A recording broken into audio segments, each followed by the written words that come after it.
కాంగ్రెస్ పార్టీని నమ్ముకున్న వారికి మంచి భవిష్యత్తు ఉంటుందని చెప్పడానికి తన మంత్రి పదవే ఒక ఉదాహరణ అని అన్నారు మంత్రి వాకిటి శ్రీహరి. సర్పంచ్ పదవి నుండి మంత్రి పదవి వరకు తాను ఎన్నడూ కూడా కాంగ్రెస్ ను వీడలేదని అన్నారు. కాంగ్రెస్ లో బీసీలకు ఎప్పటికీ కూడా ప్రాధాన్యత ఉంటుందని అన్నారు. మంత్రివర్గంలో చోటు కల్పించినందుకు కాంగ్రెస్ అధిష్టానానికి కృతజ్ఞతలు తెలిపారు వాకిటి. వెనుకబడిన ప్రాంతాన్ని అభివృద్ధిలో నడిపించడానికి మంత్రి పదవిని అవకాశంగా మలుచుకుంటారని కూడా చెప్తున్నారు. ఇక మంత్రి వాకిటితో మోర్ డీటెయిల్స్ ను మా ప్రతినిధి శంకర్ ఫేస్ టు ఫేస్ లో అందిస్తారు. సూర్యాపేట జిల్లా మక్తల్ ఎమ్మెల్యే వాకిటి శ్రీహరికి మంత్రివర్గంలో చోటు లభించింది. ప్రస్తుతం మనతో ఆయన ఉన్నారు, ఆయనతో మాట్లాడదాం. సార్ చెప్పండి సార్, ఎప్పటి నుంచో జిల్లా ప్రజలు, మరోవైపు మక్తల్ ప్రజలు కూడా ఎదురు చూస్తూ వచ్చారు. ఈరోజు మీకు మంత్రివర్గంలో చోటు లభించింది, ఎట్లా చూస్తారు, ఏం చెప్పాలనుకుంటున్నారు? ముందుగా మీడియా మిత్రులకు నమస్కారం. జిల్లా ప్రజలు మక్తల్ ప్రజలే కాదు,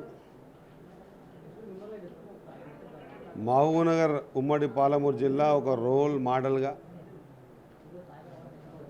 ముక్తకంఠంతో ఏకాభిప్రాయంతో మా శ్రీహరి గారికి మంత్రి పదవి ఇవ్వాలని చెప్పండి ముఖ్యమంత్రి గారిని కలవడం జరిగిందన్నమాట సంతోషంగా తెలియజేస్తా ఉన్నా. మా ఆది నాయకుడు, మా పెద్ద నాయకుడు రాహుల్ గాంధీ గారి ఆలోచన इस देश में जितनी जिनकी आबादी उनकी उतनी हिस्सेदारी అని. పార్లమెంటు, అసెంబ్లీ కడపదొక్కని వెనకబడ్డ జాతులు ఎన్నో ఉన్నాయి.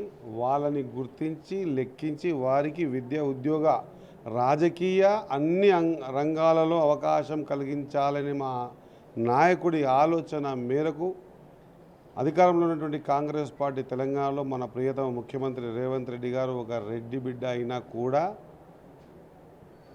బీసీ కులగణన చేసి ఎస్సీలు ఎంత, ఎస్టీలు ఎంత, బీసీలు ఎంత, మైనార్టీలు ఎంత, ఓసీలు ఎంత లెక్కదీసి సాహసోపేతమైన 42% రిజర్వేషన్ ప్రక్రియను ముందుగానే అనౌన్స్ చేసి అసెంబ్లీ తీర్మానం చేసి సెంట్రల్గా పంపించడం జరిగిందన్నమాట గుర్తు చేస్తూ, మరి చెప్పిన మాట ఉత్తి మాటనే కాకుండా మాటలతో కాలయాపన చేయకుండా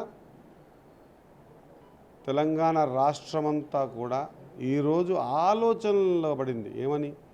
కాంగ్రెస్ పార్టీలో ఈ విధంగా సామాజిక న్యాయం జరుగుతుందా అనేటువంటి ఆలోచనకు ఒక రూపం దాల్చి ఈరోజు 3 మంత్రులను ఇస్తే కూడా మా సోదరుడు అడ్లూరు లక్ష్మణ్ కానివ్వండి, గడ్డం వివేక్ కానివ్వండి, నేను కానివ్వండి, వెనుకబడ్డ జాతులకు సంబంధించిన మేము మంత్రివర్గంలో చోటు సంపాదించుకోవడం ఇంత ఆషామాషి కాదు. మా మీడియా మిత్రులు మీకు కూడా తెలుసు. చేస్తున్నా ఇక కాంగ్రెస్ పార్టీలో బీసీలకు చోటు లేదంటూ చాలా చోట్ల ప్రచారాలు వచ్చాయి. దానికి ఈరోజు మీకు మంత్రి పదవి ఇవ్వడం, దీని ద్వారా అటువంటి ప్రచారాలకు మీరేం చెప్పదలుచుకున్నారు? వాస్తవంగా కూడా మంత్రివర్గ విస్తరణ సెకండ్ టైం అనేది ఎంత క్లిష్టంగా ఉంటుందో మీ అందరికీ తెలుసు. ఈ క్లిష్టమైన పరిస్థితుల్లో ఏదైనా కొలిక్కి వస్తుందేమని ఆలోచించి రాకపోయినా కూడా ఇప్పటికే కాలాతీతమైంది. ఇవ్వాల్సింది మొత్తం ఒకసారి ఇద్దామంటే కుదరలేదు కాబట్టి వాళ్ళంతా పక్కబెట్టి ఇక ముందు బీసీలకు ఇద్దామని చెప్పి ఆలోచనతో ఇచ్చినటువంటి మల్లికార్జున ఖర్గే గారికి, రాహుల్ గాంధీ గారికి, సోనియా గాంధీ గారికి, కేసీ వేణుగోపాల్ గారికి, ప్రియాంక గాంధీ గారికి, మన ప్రియతమ నాయకులు ముఖ్యమంత్రి గారికి, మొత్తం మంత్రి మండలికి అందరికీ కూడా మక్తల్ నియోజకవర్గ ప్రజల ద్వారా, ఉమ్మడి పాలమూరు జిల్లాల ప్రజల ద్వారా, లేదా మొత్తం మొన్న కులగణలో ఎంత శాతం అని చెప్పినటువంటి 56% ఉన్నటువంటి బీసీ వర్గాలు, ఎస్సీ వర్గాలు, ఎస్టీ వర్గాల ద్వారా హృదయపూర్వక సాహసోపేతమైన నిర్ణయానికి మనస్ఫూర్తిగా ధన్యవాదాలు తెలియజేస్తా ఉన్నా.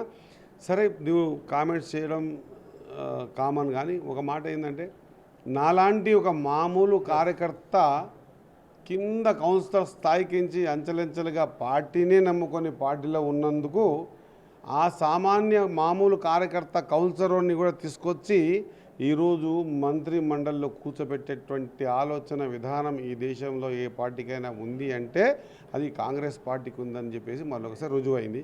దీని ద్వారా నేను ఈ వెనుకబడ్డ జాతులు ఉన్నటువంటి మా సోదరులందరినీ కోరుతా ఉన్నా, దయచేసి మనమంతా ఏకం కావాలి. మనం ఏకం కావడం అంటే అగ్రవర్ణాల మీదనో ఇంకోరి మీదనో దాడులు చేయడం అని కాదు. మనం ఆలోచన పరంగా ఏకమై ఆర్థికంగా ఏ విధంగా బాగుపడాలనే ఆలోచనతో ముందుకు పోయి ప్రభుత్వంతో ద్వారా వచ్చే సంక్షేమ పథకాలను మనమందరం కూడా లబ్ధి చేకూర్చుకొని మన జీవన విధానంలో కొంత ఆర్థికంగా బాగా కావడానికి ప్రభుత్వం సీరియస్గా ఉంది అన్నమాట మరొక్కసారి ఈ 6 గ్యారంటీ స్కీములు కానీ ఇతరత చేస్తున్నటువంటి ప్రతి అంశం కానీ చెప్పినవి కానీ చెప్పనివి కానీ ఇన్ని చేస్తూ ఉంది.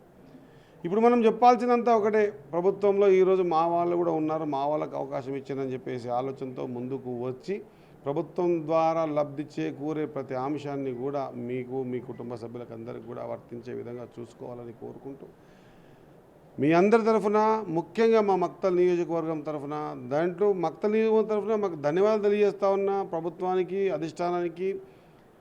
అట్ ద సేమ్ టైం ఉమ్మడి పాలమూరు జిల్లాలోని అందరి ఎమ్మెల్యేలకు కూడా మా మక్తల్ నియోజకవర్గ ప్రజల తరఫున, వెనుకబడ్డ జాతుల తరఫున నా హృదయపూర్వక ధన్యవాదాలు తెలియజేసుకుంటూ, ప్రభుత్వం ద్వారా ఇచ్చిన ఈ అవకాశాన్ని పూర్తి స్థాయిలో ఎక్కడ కూడా వాళ్ళ నమ్మకాన్ని వమ్ము చేయకుండా. అన్న ఎస్ అన్న, అక్కడికే వస్తున్నాం. మంత్రికి ముందు, మంత్రిగా తర్వాత వాకిటి శ్రీహరి ఏం చేయబోతున్నారు, ఎలా ఉండబోతున్నారు అంటే ఏం చెప్తారు? మంత్రికి ముందు, మంత్రికి తర్వాత కంటే నేను రాజకీయాల్లో మా నాయన లేడు, మా తాత లేడు, వార్డు కౌన్సిలర్ కూడా ఎవరు లేరు మా కుటుంబంలో. నేను కౌన్సిలర్కి ముందు, మినిస్టర్ తర్వాత. ఎక్కడ కూడా దినం మారింది, డేట్ మారింది, సంవత్సరం మారింది, నా వయసు మారింది తప్పించి నేను ఎక్కడ మారలేదు. నా జీవన విధానం ఆఖరి శ్వాస వరకు కూడా భగవంతుని కృపా కటాక్షం ద్వారా ప్రజల మధ్యనే, ప్రజల కోసమే, వారి సంక్షేమం కోసమే ప్రయత్నం చేసేటువంటి ఒక అవకాశాన్ని భగవంతుడు ఇచ్చింది. కాబట్టి సదా రుణపడి ఉంటా భగవంతునికి, మా మంత్రిమండలికి, మా పార్టీ అధిష్టానానికి. సదైవ నేను ఆ రుణం తీర్చుకునే విధంగా పనిచేసి చూపించే ప్రయత్నం చేస్తానని తెలియజేస్తూ ముగిస్తాను. చివరగా అంటే రాష్ట్రంలో ఒకవైపు ముఖ్యమంత్రి మీ జిల్లావాసి, ఇక్కడి జిల్లావాసి, మరోవైపు జూపల్లి కృష్ణారావు, ముచ్చటగా ముగ్గురు మంత్రులు, ఒక ముఖ్యమంత్రి. అంటే ఓవరాల్గా ఆయన కలుపుకొని ఓవరాల్గా అభివృద్ధికి సంబంధించి ఎలా ముందడుగు వేయబోతున్నారంటే ఏం చెప్పబోతున్నారు, ఎట్లా ఏం సాధించబోతున్నారు? మీకే తెలుసు అభివృద్ధి ఏ విధంగా పరిగెడుతుందో. ఎక్కడన్నా కలగన్నామా? మాలాంటి మారుమూల నియోజకవర్గమైనటువంటి మక్తల్ నియోజకవర్గాన్ని ఒక మచ్చుకగా ఒక అన్నం ఉడికిందా లేదా అని ఒక మెతికెట్ల బిసికి చూస్తాము. రైతు రుణమాఫీ తీసుకుంటే, రైతు రుణమాఫీ 363 కోట్ల రూపాయలు మక్తల్ నియోజకవర్గంలో రైతులకు రుణమాఫీ జరిగిందంటే గొప్ప విషయం కాదా? సేమ్ టైం 52 కోట్ల బోనస్ వచ్చింది, పెద్ద విషయం కాదా? మా కాంగ్రెస్ పార్టీలో ప్రాబ్లం ఏముందంటే, ఈ కొండంతా చేస్తాం కానీ గోరంతా కూడా చెప్పుకోం. మాకు అదొక చెడ్డ అలవాటు ఉంది. కాబట్టి ప్రజలు ఆనాడికించి ఈనాడు వరకు కూడా, నేను ఎలక్షన్లో కూడా చాలా సందర్భాలు చెప్పిన, అసలు తెలంగాణ రాష్ట్రంలో డబుల్ బెడ్రూమ్ లేని ఇల్లు లేనటువంటి నియోజకవర్గం ఏదైనా ఉంది అంటే అది మక్తల్ నియోజకవర్గం అని. కానీ ఈరోజు ఎంత సంతోషపడతా ఉన్నాం. మా కార్యకర్తల్ని, మా మండల నాయకత్వాన్ని కూడా బలోపేతం చేసి పేదోళ్ళ లిస్టు వెతికి తీసుకొని ఆ లిస్టు ద్వారా వారందరికీ కూడా 5 లక్షల రూపాయలు మళ్ళా రిఫండబుల్ కాకుండా పూర్తి పేమెంట్ ఇచ్చి పేదోళ్లకు వెళ్ళి వాళ్ళ ముగ్గులేపించి ఇప్పుడు బునాదులకు డబ్బులు కూడా అకౌంట్లో లేపిస్తున్నాం. ఇంతకంటే అదృష్టం ఏం కావాలన్నా? ఇది కాంగ్రెస్ పార్టీ. కాంగ్రెస్ పార్టీ ఆలోచన విధానం ఏంటంటే,